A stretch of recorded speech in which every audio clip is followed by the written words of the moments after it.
how to use Snapchat's new map features.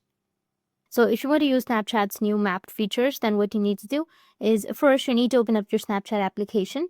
After opening your Snapchat, you need to just simply go with your location, which will be in the bottom left, or the map icon on the bottom left corner.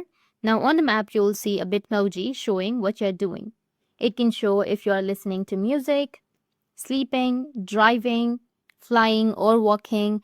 These are called action emojis, and they update automatically based on your phone's location.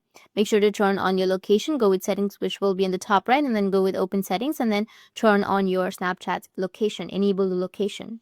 You'll also see head spots or glowing areas. Those show where lots of public snaps are being posted. You can tap on them to watch snaps from that area. If you tap on a friend's Bitmoji, you can see their location if they've shared it with you or message them right from the map.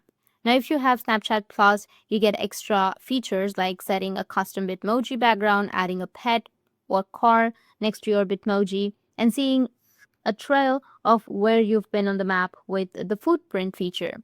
If you want to keep your location private, you can turn on ghost mode from the settings at the top right of your map screen. This hides your location from everyone or selected friends. So that's how the updated Snap Map works. And if you have any questions, feel free to comment below. Thanks for watching.